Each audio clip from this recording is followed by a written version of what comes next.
Something gigantic has happened this week. At least I think it is, and you can decide for yourself as we weigh into this. To begin with, there is a world-renowned vaccine creator that went on his LinkedIn and put out a letter to every single professional in the world, essentially telling them we must stop the vaccination program immediately. Here's just a couple of excerpts from his letter. Let's take a look at this. As a dedicated virologist and vaccine expert, I only make an exception when health authorities allow vaccines to be administered in ways that threaten public health, most certainly when scientific evidence is being ignored. The present extremely critical situation forces me to spread this emergency call. As the unprecedented extent of human intervention in the COVID-19 pandemic is now at risk of resulting in a global catastrophe without equal, this call cannot sound loudly enough. He goes on, sufficient scientific evidence has been brought to the table. Unfortunately, it remains untouched by those who have the power to act. How long can one ignore the problem when there is at present massive evidence that viral immune escape is now threatening humanity? We can hardly say we didn't know or were not warned. In this agonizing letter, I put all of my reputation and credibility at stake. I expect from you, guardians of mankind, at least the same. It is of utmost urgency. Do open the debate. By all means, turn the tide. I think he goes on and has this statement to make.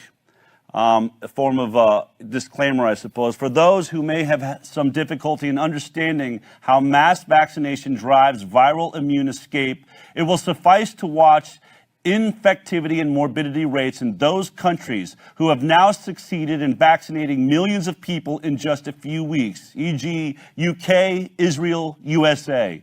Whereas these countries are now enjoying declining infectivity rates, they will undoubtedly start to suffer from a steep incline in COVID-19 cases in the weeks to come.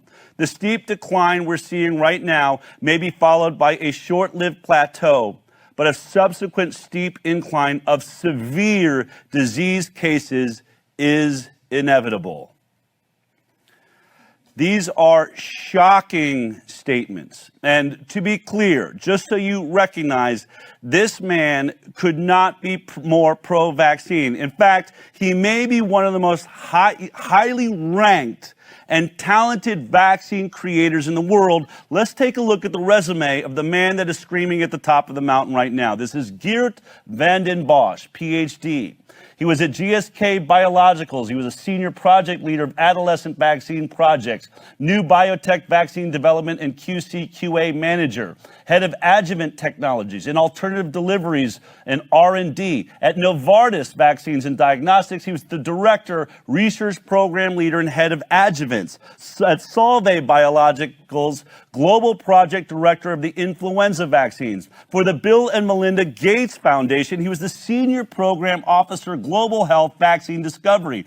For Global Alliance for Vaccine and Immunization, which we refer to as Gavi, he was the program manager. And at UNIVAC, he was the chief innovation and scientific officer. He's also at the German Center for Infectious Research, head of the Vaccine Development Office. And at Verico, he was the managing director. Okay, this guy is anything but an anti-vaxxer. He is as pro-vaccine as you can get, yet there is something that has got him terrified. My perspective was and still is that if you go to war, you better make sure that you have the right weapon. And the weapon in itself can be an excellent weapon. And that is what I'm saying really about the current vaccines. I mean, it's just brilliant people who have been making these vaccines in no time and with regulatory approval and everything. So the weapon in itself is excellent. Question is this the right weapon for the kind of war that is going on right now? And there my answer is definitely no, because these are prophylactic vaccines, and prophylactic vaccines should typically not be administered to people who are exposed to high infectious pressure. So don't forget, we are administering these vaccines in the heat of a pandemic. So in other words, while we are preparing our weapon, we are fully attacked by the virus. The virus is everywhere. So we think that by making new vaccines and new vaccine against the new infectious strains, we are going to catch up. It's impossible to catch up. I mean, the virus is not going to wait till we have those vaccines ready. I mean, this thing continues. And as I was saying, the thing is, I mean, if you do this in the midst of a pandemic, that is an enormous problem. These vaccines are excellent, but they are not made for administration to millions of people in the heat of a pandemic. He says something that I found so shocking.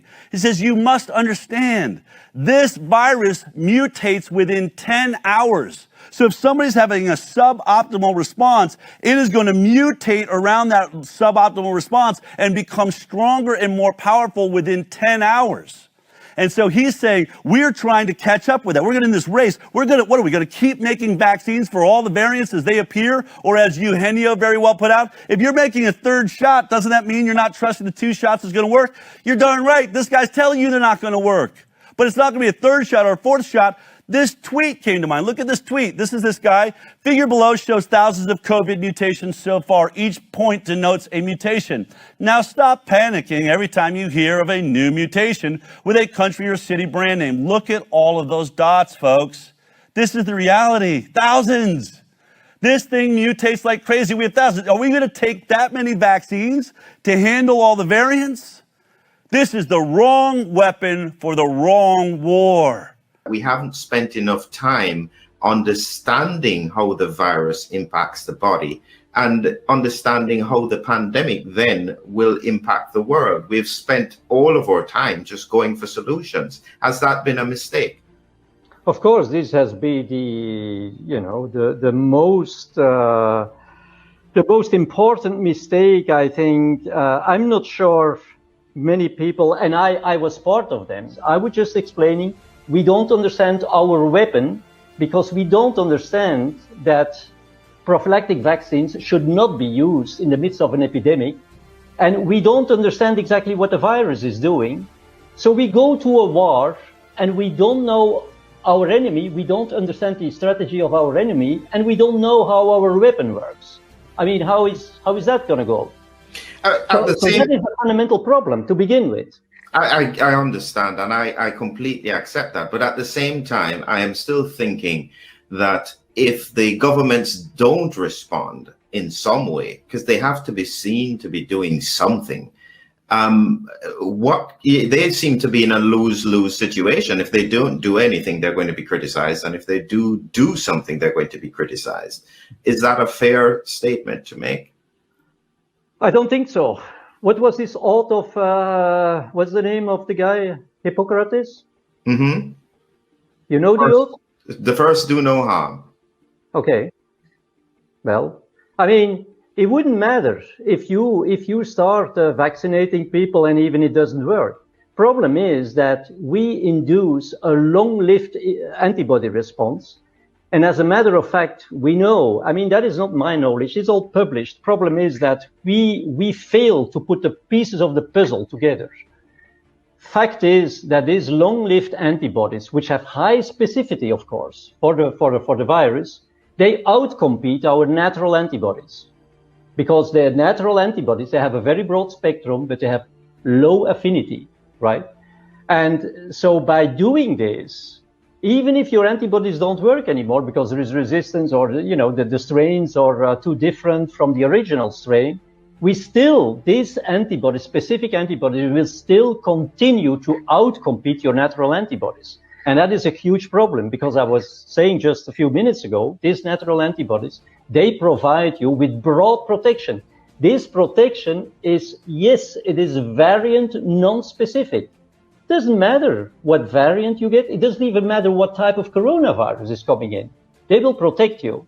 Unless, of course, you suppress this level of innate immunity, or it is, for example, outcompeted by long-lived specific antibodies. And so it's not like, okay, you missed it. Okay, let's try again. No, you did some harm. I mean, this is different from drugs. Immunizing somebody is installing a new software on your computer. Don't forget, I mean, these antibodies, they will be recalled every single time you're encountering a coronavirus, right? I mean, you cannot just erase this. So this is very serious.